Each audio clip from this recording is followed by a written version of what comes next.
So today we are going to do the second part of a two-part story about the cover story of the third backyard history book, Rebellious Women in the Maritimes, which you can support the podcast by ordering at backyardhistory.ca.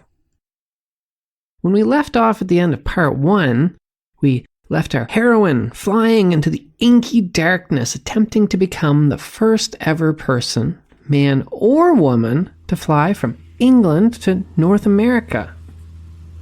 Beryl Markham's destination was New York City, and she got caught in a storm. Her fuel was running low, and she realized that she would soon have to make an emergency landing. I see land 40 or 50 miles ahead. If I am on my course, that will be Cape Breton. However, as she approached Cape Breton, things got worse. The engine of her plane began to cough and sputter. You're listening to Backyard History, the hidden stories that happened in your own backyard. The podcast version of the weekly history column running in newspapers across the Maritimes. With your host and author, Andrew McLean.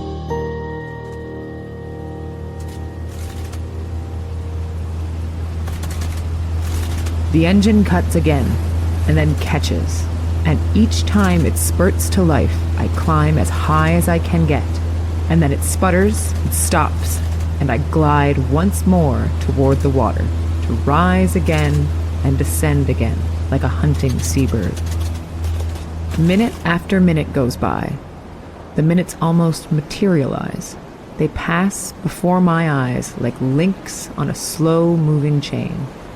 And each time the engine cuts, I see a broken link in the chain, and catch my breath until it passes. A passing steamship spotted Beryl Markham's airplane as it neared the coast of North America on its record-shattering flight from England. That ship radioed her location, unbeknownst to her, and soon this news was picked up by commercial radio stations, which passed on to other commercial radio stations, and soon the whole continent knew that she was well on her way to making it to her destination. I can't really understate how much of a sensation this instantly caused, because I also cannot understate how high the doubts were that she would make it to this point. Basically, pretty much everyone had assumed until this ship saw her that she was going to die. The sudden realization that she was well on her way to actually making it sent reporters into an absolute frenzy of trying to position themselves to be the ones to get the scoop when she landed. The problem was, though, that they didn't really know where she would land. Her problem at the same time was that she also didn't know exactly whereabouts she was. The land is under me. I snatch my map and stare at it to confirm my whereabouts. I am, even at my present crippled speed, only 12 minutes from Sydney Airport, where I can land for repairs and then go on. The engine cuts once more and I begin to glide, but now I am not worried. She will start again, as she has done, and I will gain altitude and fly into Sydney. But she doesn't start. This time she's dead as death. The gull settles earthward, and it isn't any earth I know. It is black earth stuck with boulders, and I hang above it on hope and a motionless propeller. Only I cannot hang above it long. The earth hurries to meet me. I bank, turn, and side slip to dodge the boulders. My wheels touch, and I feel them submerge. The nose of the plane is engulfed in mud, and I go forward, striking my head on the glass of the cabin front, hearing it shatter, feeling blood pour over my face. I stumble out of the plane and sink to my knees in muck and stand there foolishly staring, not at the lifeless land, but at my watch. 21 hours and 25 minutes. Atlantic flight, Abingdon, England, to a nameless swamp, non-stop. It was a slow news day in Sydney, on Cape Breton Island, in Nova Scotia, over the Labor Day long weekend, at the offices of the Sydney Post-Record newspaper. The editors were assembling the reporters' stories of the day for the paper. These included certain high-profile, exciting news items, including a story about how their paper had treated its paper boys to a day out on Point Michaud Beach. There was another top news story that day about how the ferry to North Sydney had been delayed because the boat's pilot had turned around and came back to the pier to pick up 3 pretty girls who had arrived late. And it also included what was going to be the day's top news headline in Sydney, Cape Breton. 10-year-old Pierce Mills had wiped out on his bicycle and scraped his arm. Meanwhile, in a really weird coincidence, the newspaper editor was putting the finishing touches on what would be a week-long fiction series written by Deck Morgan called Trans-Pacific Flight. The year was 1936, and the world was obsessed with record-breaking flights.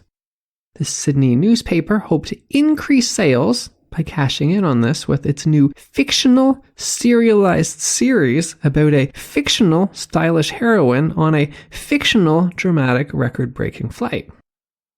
And then the newspaper's office phone rang. On the other end of the line was 20-year-old Edith McGuinness, who worked as an operator at the Sydney Telephone Exchange. To make a phone call back then, you would phone the operator and you would ask the operator to be connected with the other person you wanted to speak to. So Edith McGuinness told the Sydney newspaper that she had just received a call from none other than the real-life world-famous pilot Beryl Markham, who was, of course, a real-life stylish heroine on a real-life record-breaking flight from England to New York City. The first time such a record was ever attempted successfully. The telephone operator told the reporters that Beryl Markham had indeed made it and became the first person ever to fly from England to North America, but that she had not made it to her destination of New York City. Her plane had crashed, and she was right there in Cape Breton. The operator recounted that Beryl Markham herself had just called into the telephone exchange asking to be connected with the Sydney airport.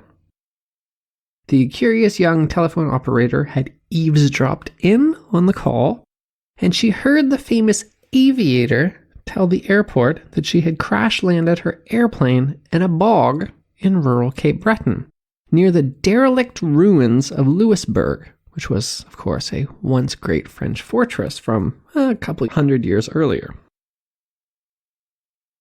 Now the only people that remained in that area, which is called Ballon Cove, were about 20 hardscrabble fishermen. Earlier that day, pretty much all of those 20 local people noticed the airplane go overhead. It was pretty hard to miss. By that point, Beryl Markham was flying so low that she came close to hitting one of their houses as she drifted along the coast with her engine dead, looking for a place to crash land.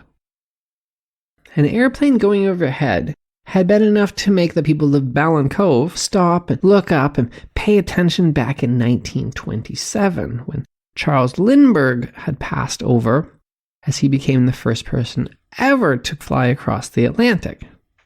However, since then, a whole bunch of airplanes had passed over Ballon Cove to cross the Atlantic, and it really just wasn't as exciting for the locals. "We thought it was just another plane," one local later shrugged to a reporter. They didn't really seem to clock at all that these planes had been going from America to Europe. But Beryl Markham's plane was going in a different direction. She was the first person to successfully fly from east to west, which had considerably more difficult winds, and that her passing overhead marked the first time in history that anyone, man or woman, had ever flown from England to North America. So maybe the adults of Ballon Cove weren't interested in the airplane, but the local children most certainly were. 3 children, 2 Burkes and a Perry, scampered off to follow the path of the low-flying white airplane. By the way, they may have also not paid attention to this airplane because at this point her engine was dead, so it would have been a lot quieter. So the kids are all going off following this airplane with the dead engine drifting off into the distance. It passed over a hill and it went out of their sight. They didn't hear any sound of it crashing, so when they finally rounded a corner, they must have been pretty shocked at the sight. The little white airplane had crashed almost vertically. It was stuck in the mud at a 90-degree angle. Its nose was straight down in a bog. One of the children later told a reporter from the Cape Breton Post. The plane skimmed past the shore and about 15 feet away coasted into the bog, and in landing tilted over nose deep in the muck. The windshield was cracked and the plane was so deep that the wings were almost flat on the surface of the mud. Its door was open, and next to the plane, stuck waist deep in mud, her forehead cut open, and blood pouring down her face and matting into her bright blonde hair, was a woman. A reporter for the Sydney Post-Record wrote, The youngsters, highly excited, started across the swamp with Burke eventually reaching the harried woman who was waist deep in the slime and much of the melancholy swampland. A local fisherman named William Burke, who was one of the children's fathers, had followed them when they raced off. When he arrived at the scene and began to wade through the mud towards her, he noted that she was on the verge of collapse.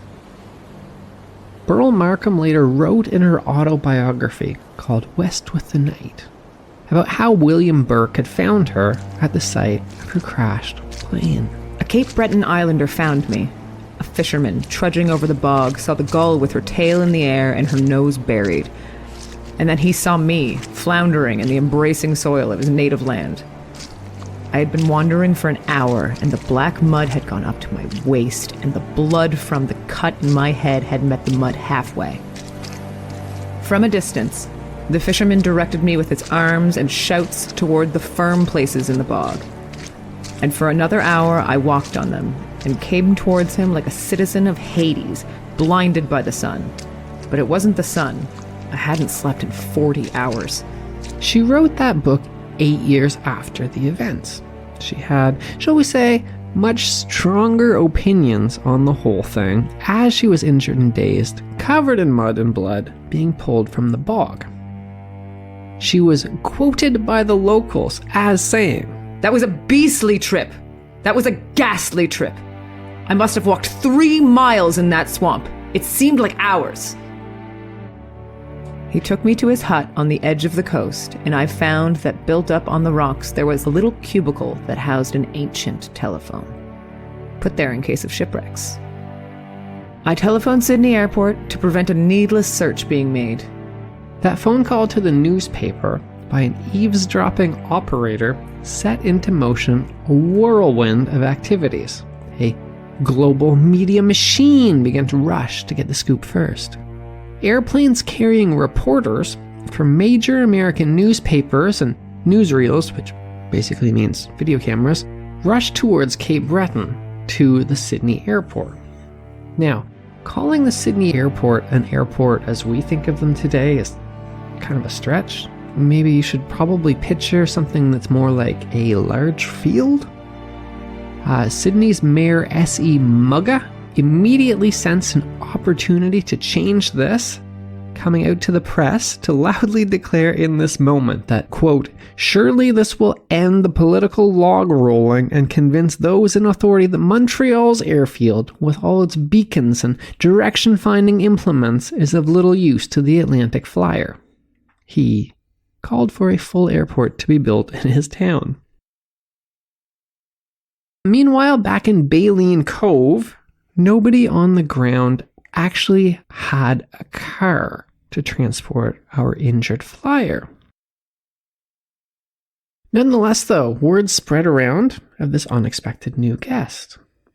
Phone calls started being made coming out of Sydney to try and find a vehicle to transport her. By the way, there was no actual phones in Baleen Cove. There was an emergency, post on a beach further down where stranded fishermen could phone in. So she went down to that with the locals to go and phone Cape Breton. It was a whole convoluted process. And the convoluted process continues when a local man in Lewisburg, which was some distance away, named George Lewis, was found to be the closest person with a car. He drove to collect her, and he brought her to a doctor. When Dr. O'Neill opened his door, and he found a bloody, crashed pilot, he actually wasn't surprised. She, believe it or not, was not the first pilot who crashed in Cape Breton who was brought to his door. 4 years earlier, that same doctor had opened his door to find another injured pilot who crashed in Cape Breton. That pilot was Jim Mollison. And now a second bloodied pilot who crashed in Cape Breton had shown up at his door wearing 2 watches.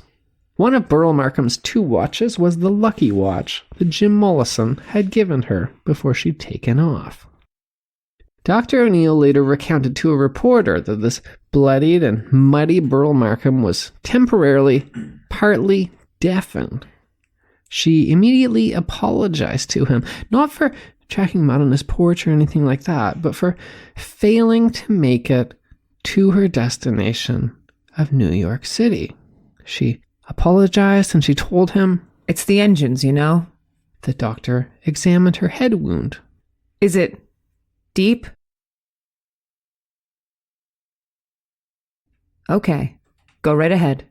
He mentioned she squirmed when she put disinfectant on her head. He gave her coffee. Her hands were still trembling, and she spilled the coffee all over herself. A local nurse named Jean Dunning arrived. Correctly assuming that Beryl Markham hadn't brought a change of clothes with her on her transatlantic flight, the nurse brought along her husband's oversized pajamas for Beryl Markham to wear. Beryl Markham put on the local nurse's clothes and promptly fell asleep. While she was asleep, these reporters who were coming in from all over the states figured out where she was. Aware that they had on their hands this huge international scoop that would make global headlines, the reporters tried to get into the doctor's house. Meanwhile, this local nurse, Jean Dunning, fended them off, and the reporters complained in the press that Jean Dunning, local health nurse, remained constantly at the side of the British woman flyer, offering stonewall opposition to local and visiting newspapermen. The reporters quoted the nurses as saying, "You will not invade the sleeping quarters of this extremely courageous woman." Meanwhile, the news spread like wildfire throughout the world.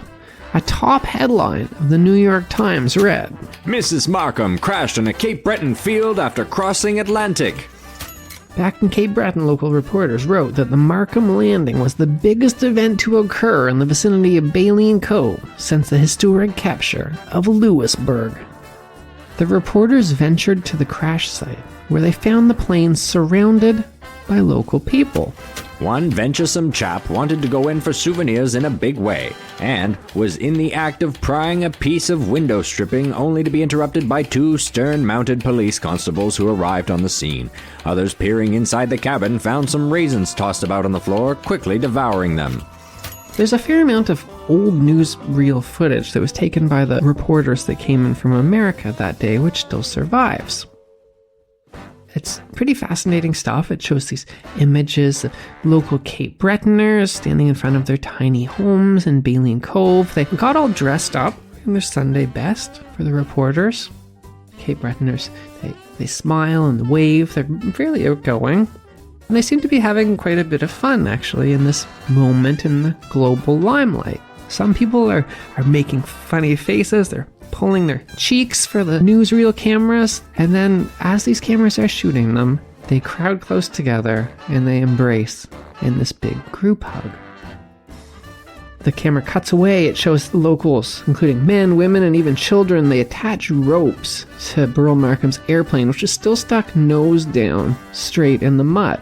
And they start pulling on it, tug-of-war style, until its nose becomes unstuck and it lands on its wheels. Suddenly, the newsreel footage cuts away, a really jarring, quick cut to this huge, massive crowd of people, thousands of people just pushing forward. They're just in hysterics. There's police trying to push them back, and the camera rolls up some to see this huge backdrop of skyscrapers, of New York City's towering skyline in the background. After Beryl Markham woke up hours later in Cape Breton, she was immediately thrust onto the world stage. Despite the doctor telling her she needed more rest, the American news media insisted she immediately fly to New York City. On the following morning, I did step out of a plane at Floyd Bennett Field in New York. But the plane I stepped from was not the Gull. These news outlets had hired a private plane to fly Beryl Markham onwards to New York the following morning. Along the way, her plane stopped in Halifax for fuel. Even though this was like a 15-minute stop, hundreds of Haligonians crowded around the plane for the opportunity to see her. The Premier of Nova Scotia himself actually showed up, and he was throwing elbows to get through the crowd to get his picture taken with her. It's really not a very good picture, but it shows that she's probably struggling with this being overwhelming. Her face is bandaged up. She looks overwhelmed. The Premier's super pleased to be in the picture. But her confusion seems to be mounting as the plane takes off.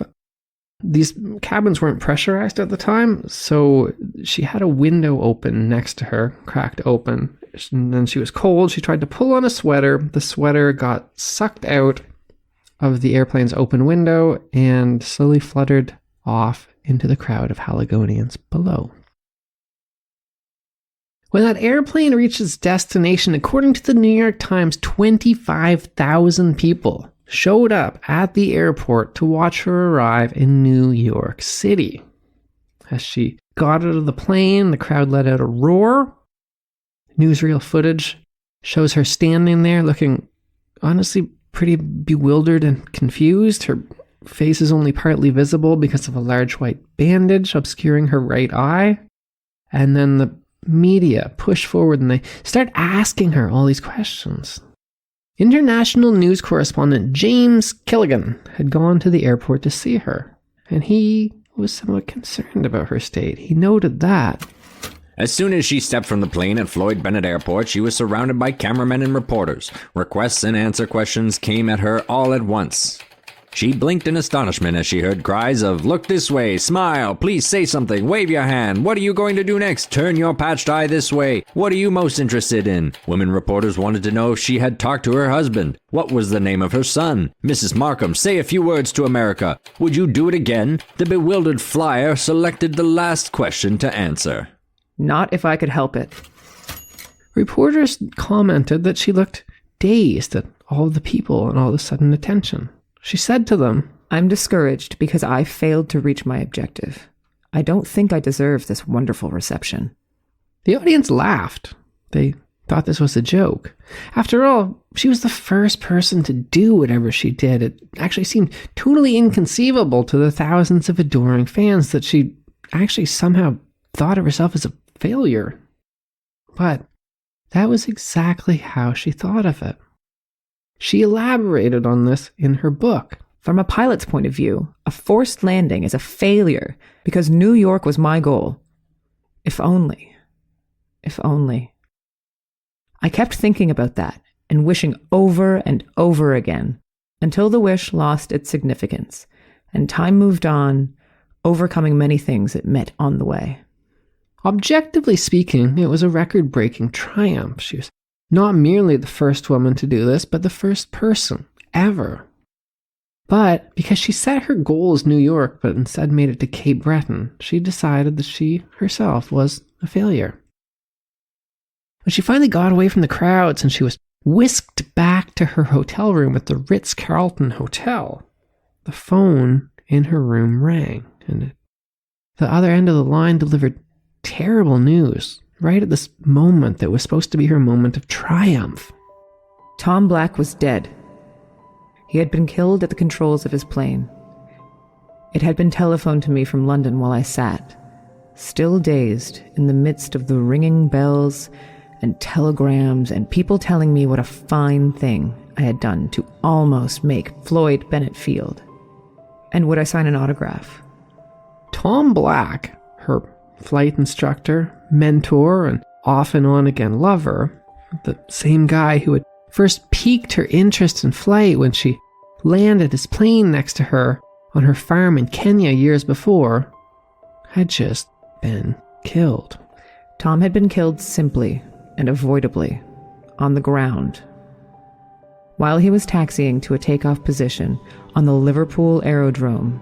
An incoming plane had struck his plane, and that was all. Immediately after she put the phone down, this whole gaggle of reporters showed up at her hotel room. They entered and began asking her questions. One reporter wrote, Beryl Markham was applying beauty parlor products, so she'll be at her prettiest when she's received at City Hall today by Mayor LaGuardia. Mrs. Markham appeared nervous when newspapermen questioned her in her hotel suite and admitted she was suffering from a headache as the result of the blow she received when the plane crashed. At one point, she began unexpectedly to weep. This was when she was asked if she had any message to send her loved ones in England. By all accounts, Beryl Markham was distinctly not enjoying her brush with fame, and she was struck really hard by the blow of the death of her mentor and her lover at this exact moment when she was being heralded as a hero.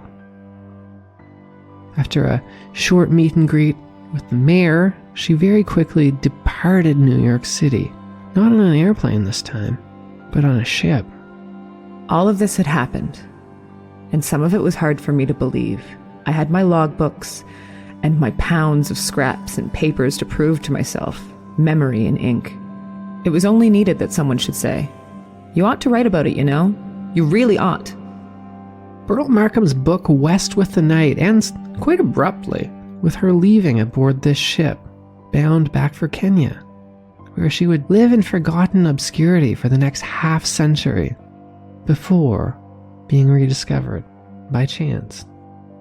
And so, the little freighter sat upon the sea, and though Africa came closer day by day, the freighter never moved. She was old and weather-weary, and she had learned to let the world come round her. That was Backyard History with your host, Andrew McLean.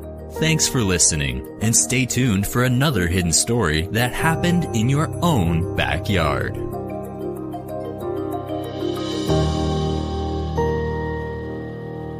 Produced by Jordan Lozier.